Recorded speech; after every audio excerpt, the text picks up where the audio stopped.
Insight 10. Kejutan tak terduga. Miscommunication. Hanya karena Anda mengatakannya, bukan berarti mereka yang mendengarnya menerima pengertian yang sama. Pikiran setiap orang menerjemahkan pesan sesuai dengan persepsi yang mereka miliki. Dalam segala situasi, setiap orang menaruh harapan tertentu. Setiap orang ingin mendengar dan melihat apa yang mereka harapkan. Itulah sebabnya di sebuah film, walaupun alurnya sudah ditentukan oleh sang sutradara, penonton tetap berharap ceritanya sesuai dengan yang mereka inginkan. Karena itu ada istilah penonton kecewa jika akhir ceritanya tidak sesuai harapan. Tahukah Anda bahwa setiap orang sudah punya dugaan-dugaan tertentu sebelum mendengarkan Anda bicara? Saat seorang bawahan dipanggil untuk menemui atasan, ia sudah punya dugaan tertentu tentang apa yang akan dibicarakan. Saat karyawan diminta menghadap Human Resource Department atau HRD, setelah ada keputusan pemutusan hubungan kerja atau PHK, karyawan tersebut juga sudah punya dugaan tertentu tentang apa yang akan disampaikan kepadanya.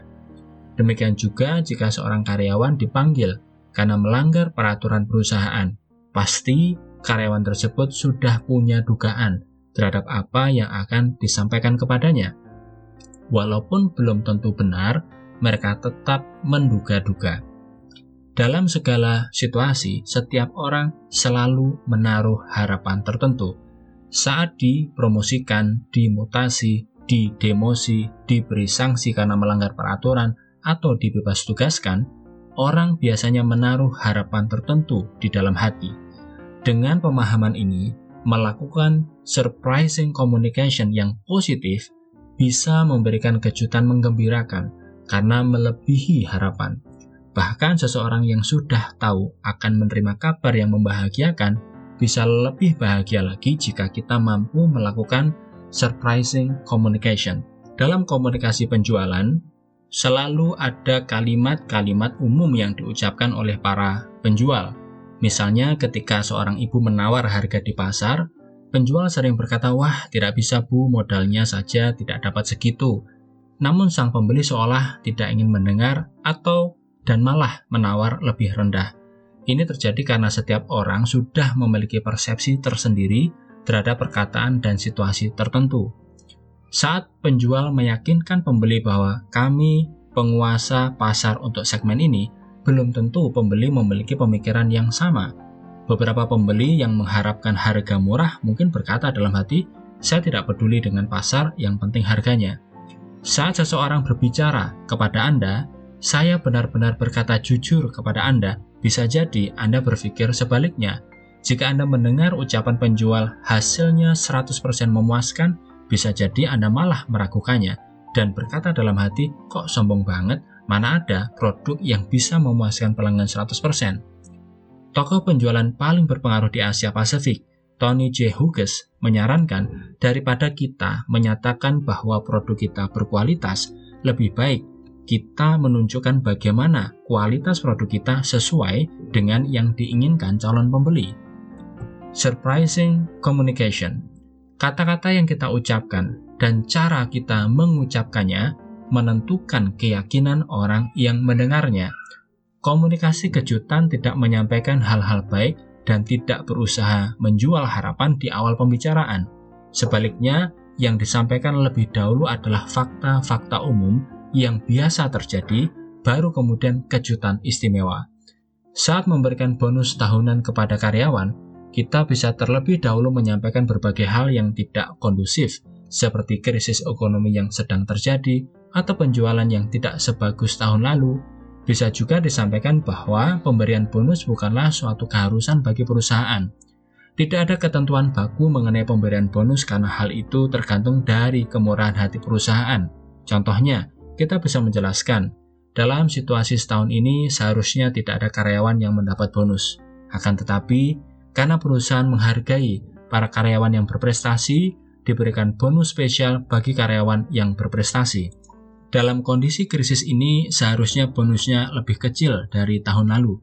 Tapi kali ini, manajemen perusahaan memberikan kejutan karena ingin mendukung karyawan yang berprestasi. bonus yang akan diterima 1,5 kali lebih besar dari tahun lalu. Bisa pula kita menegaskan surprising communication dengan menyampaikan, kebijakan ini belum pernah terjadi, baru kali ini dilakukan. Ini merupakan pertanda bahwa perusahaan memberikan penghargaan yang setinggi-tingginya kepada karyawan yang berprestasi. Pemilihan kata sangat berpengaruh terhadap lawan bicara, tetapi kita juga mampu memastikan pesan yang kita sampaikan menggembirakan. Inti dari melakukan surprising communication yang positif adalah menyampaikan pesan menggembirakan yang melebihi harapan atau di luar dugaan umum. Karena itu, untuk melakukannya, Anda perlu memahami harapan-harapan umum yang biasanya dimiliki oleh banyak orang. Misalnya, saat berkinerja baik, harapan karyawan adalah mendapat apresiasi khusus dari atasan dan perusahaan. Saat penjualan melampaui target yang ditentukan, harapannya adalah mendapat komisi lebih besar. Saat promosi jabatan, harapan umumnya adalah kenaikan gaji, fasilitas, dan tunjangan. Harapan-harapan umum tersebut, jika dikelola dengan teknik surprising communication, dapat menjadi kejutan yang menggembirakan dan tidak dianggap sebagai sesuatu yang biasa dan wajar.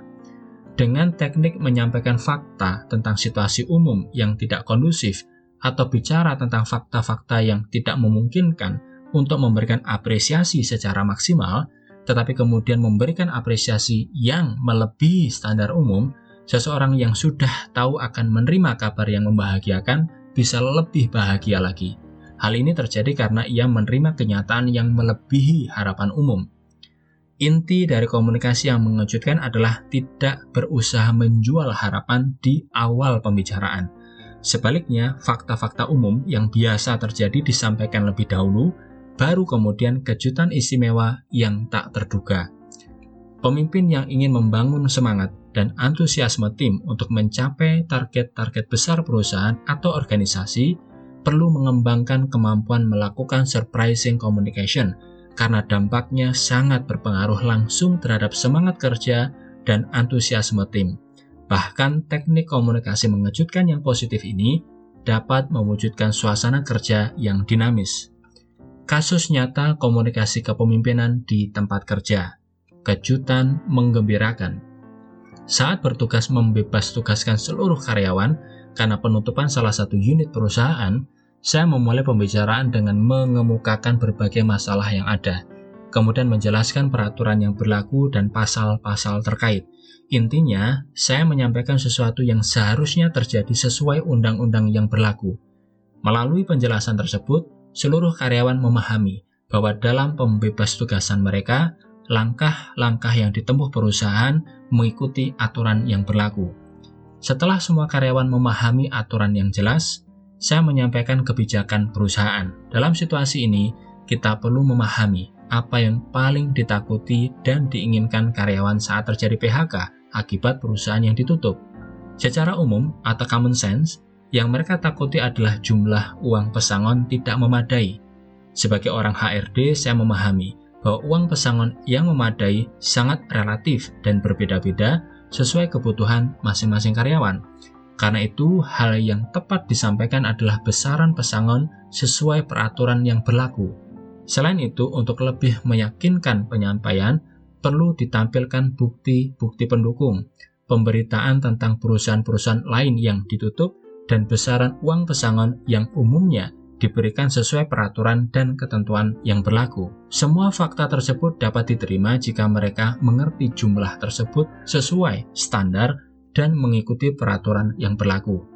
Meskipun demikian, jika saya mengetahui bahwa jumlah yang akan diberikan perusahaan lebih besar dari jumlah ketentuan umum yang berlaku, informasi menggembirakan itu akan saya sampaikan di akhir, sehingga menjadi kejutan yang membahagiakan. Dengan menerapkan surprising communication seperti itu, kebijakan perusahaan dapat diterima sebagai kejutan yang menggembirakan bagi semua karyawan yang dibebas tugaskan, sehingga mereka malah berterima kasih kepada perusahaan dan semuanya merasa gembira.